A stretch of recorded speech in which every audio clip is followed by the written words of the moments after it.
países da periferia e Argentina e Brasil são, vamos dizer assim, casos clássicos da periferia, né, de países que não conseguiram chegar ao centro, né, portanto não tem um sistema produtivo tão sofisticado, né, e tão completo e tão complexo, né? Nos países ricos a gente vê os melhores empregos, os maiores salários, a maior produtividade, o maior conhecimento produtivo, o maior estoque de capital humano, como diria um economista, né? Países que têm sistemas produtivos sofisticados e complexos, que são ricos, têm sistemas produtivos com muito conteúdo de capital humano, né? Muita engenharia, né? A gente pode medir isso, por exemplo, com indicador de engenheiros sobre o total de pessoal, do quadro de funcionário, né? Então pega as empresas suecas, né? Uma Volvo da vida, uma Scania, né? Uma Ericsson, né? Ou finlandesa, uma Nokia, ou até mesmo as asiáticas, né? As chinesas, a Huawei chinesa, a Hyundai, a LG, a Samsung, né? São empresas que têm uma percentagem altíssima de engenheiros como proporção do quadro total de funcionários. Isso dá uma indicação muito forte do conteúdo de capital humano e do conteúdo tecnológico que existe nessas empresas e nesses sistemas produtivos, né?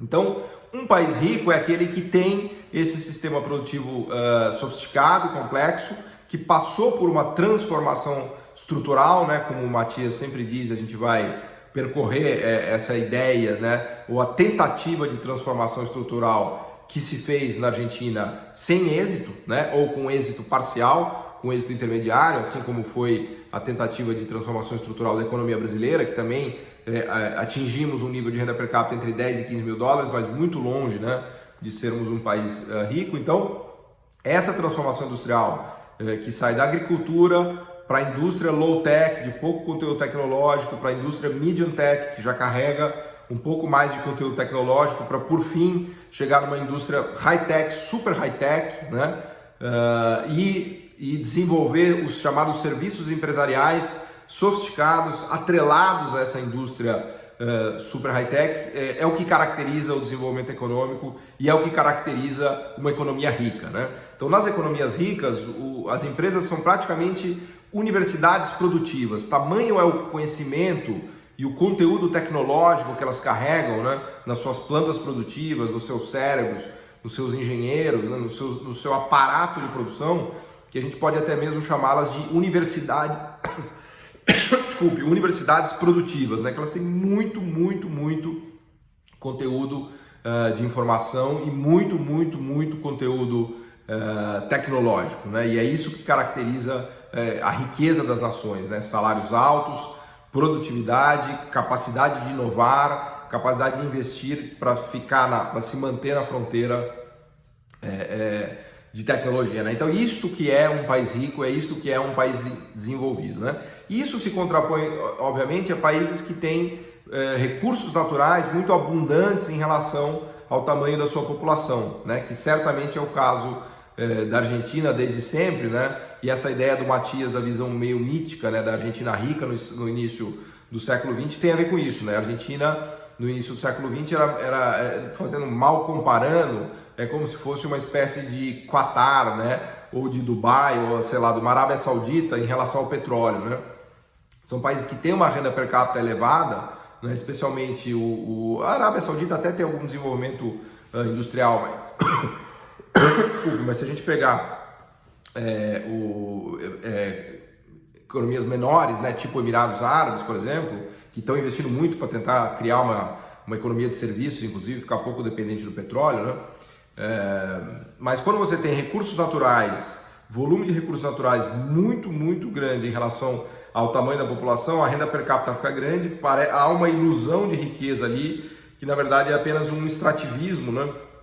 Ou até mesmo você pode imaginar que os recursos naturais estão sendo exauridos, mas aparecem como PIB, né? Nos casos de extrativismo mais puro e simples, que seria, por exemplo, os países produtores e exportadores de petróleo, né? No caso da Argentina, obviamente a gente está falando de carne e trigo, né? Como o Matias também tão bem nos mostra, né? E depois mais adiante a agricultura, né, do que ele chama do pampa úmido e depois a própria soja, né? Mas essa riqueza, entre aspas, da Argentina, que se revelava como uma renda per capita elevada no início do século XX, né? praticamente igual à americana, era muito mais uma riqueza que se devia à abundância de recursos naturais, especialmente agro e agropecuário, em relação ao tamanho da população, né? Conforme o Matias mesmo compara, né, não dá para a gente olhar o que estava acontecendo na Alemanha e o que estava acontecendo nos Estados Unidos na mesma época e dizer que a economia argentina tinha a mesma riqueza de verdade desses países, né? Do ponto de vista tecnológico, a Argentina estava anos-luz atrás de uma Alemanha, de uma Inglaterra e dos Estados Unidos na virada do século XIX para o século XX, né? Basta ver todo o maquinário que estava sendo desenvolvido, máquinas a vapor, todo tipo da nova mecânica, né? Enfim, toda a parte, vamos dizer assim, estrutural tecnológica desses países, né? Que é o que define a riqueza das nações, conforme eu dizia há pouco. A gente pode entender o que é um país rico a partir da ideia de domínio tecnológico, né?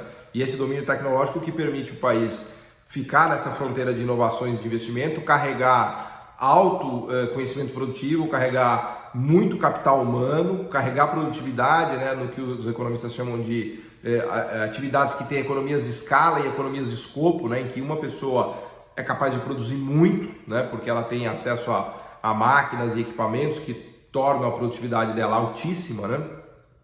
E esse tipo de atividade produtiva é característica de sistemas produtivos que têm muito conteúdo tecnológico, né? Muito conteúdo tecnológico, muita inovação tecnológica, que são economias industriais, bastante industrializadas, como já era o caso, por exemplo, da Nova Inglaterra nos Estados Unidos na virada do século XIX para o século XX, como era o caso da Alemanha, que se industrializava rapidamente, como também era o caso da Inglaterra, que já vinha da sua Revolução Industrial, né? Então, desta ótica, a Argentina certamente não era um país desenvolvido, era um país de renda per capita alta, mas era um país ainda muito atrasado do ponto de vista do manejo, né, do conteúdo, ainda que já industrializada, né, um pouquinho industrializada no início do século XX, principalmente em relação a coisas simplistas, né? Quando a gente compara o sistema industrial argentino, né, nessa época com o sistema industrial americano, alemão e inglês, né, por suposto, a gente vê que a Argentina estava muito atrás. E tudo isso viria a se revelar ao longo do século XX, porque a renda per capita da Argentina só fez cair quando comparada com a renda per capita americana, né? Os gráficos que o Matias traz para a gente são bem ilustrativos disso, né? A gente vê que a Argentina meio que vai capotando ao longo do século XX, claro que naquele tango, né, do vai e volta, né, que a gente vai abordar ao longo do curso, né, às vezes com a industrialização avançando, depois retrocedendo, com todas as crises de pagamento, de balanço de pagamentos, falta de dólar, inflação que acelera por conta da desvalorização cambial, ruptura do padrão cambial, hiperinflação, né? Tudo isso é a história argentina do século XX e que tem muito a ver com essa tentativa frustrada de se industrializar de vez e de virar um país rico de fato, né? A Argentina, quando a gente olha a história da Argentina, é uma história ainda mais frustrante do que a brasileira, porque como ela partiu de uma população menor e uma renda per capita muito elevada, com aquela abundância de recursos naturais especialmente de agropecuária, né? E veio perder o espaço, né, da chamada Belle Époque, né, quando ela mandava as carnes para a Inglaterra, o trigo e tudo mais, né? Então uma visão, vamos dizer assim, mais nostálgica ainda, né, no sentido de que a Argentina começou do alto e foi caindo, né? Começou do alto no que a gente chamaria de uma abundância de recursos naturais ou até mesmo de doença holandesa, né? É um termo legal para a gente tratar de Argentina, né? E a gente vai retomar isso ao longo do curso. Situação em que um país tem muita riqueza de recursos naturais, abundância de recursos naturais, e isso acaba atrapalhando o desenvolvimento industrial, né? Em casos em que a indústria já está desenvolvida, pode haver um retrocesso, né, da estrutura produtiva, como foi o caso da Holanda, por isso que a Holanda enfim, deu origem a esse nome, né, de doença holandesa, né? Ou então pode evitar a industrialização de um país, né? Muito disso ocorre com os países produtores de petróleo, ocorre com os africanos, com a África subsaariana também, que não tem riquezas minerais muito grandes, né? Minério de ferro, até mesmo minério de cobre, né? Então ela é uma espécie de uma riqueza ilusória, né? Ela é uma riqueza que só funciona para países que têm população muito pequena, né? População muito pequena em relação a uma base de recursos naturais gigantesco. E depende, obviamente, de um preço elevado desses recursos naturais. Quando a queda forte dos recursos naturais ou grandes oscilações, mesmo que ele suba às vezes mas depois cai, isso traz problema de falta de dólares e inclusive crises de balanço de pagamentos para esses países também. Então, países só produtores de commodities não são países ricos, né? Que não quer dizer que países ricos não produzam commodities, né? Muita gente confunde isso, né? Então, se a gente olhar, por exemplo, os Estados Unidos é um grande produtor de commodities, né? De soja, milho. Os europeus têm sistemas agrícolas poderosíssimos, né? Se a gente olhar uma França, uma Espanha. Então, não é o fato de produzir commodities que diz se o país é pobre ou não. É o fato de produzir só commodities, né? Ou só agro, né? Quando a gente olha países muito pobres, eles só são capazes de produzir agro e commodities, né? Ao longo do curso a gente vai revisitar isso também várias vezes. Então, o país rico ele é capaz de produzir agro de maneira potente, commodities de maneira potente e indústria sofisticada e serviços sofisticados, né? Então, é esse salto final que faltou para a Argentina, que faltou para o Brasil e que cobra o seu preço, né? Países que não conseguem se sofisticar no sentido de subir até o topo da escala tecnológica, não conseguem atingir renda per capita acima de 20, 25 mil dólares e ficam nesta chamada armadilha da renda média, né? Que é uma situação em que enfim, o país chega naquele estágio intermediário e depois não consegue avançar.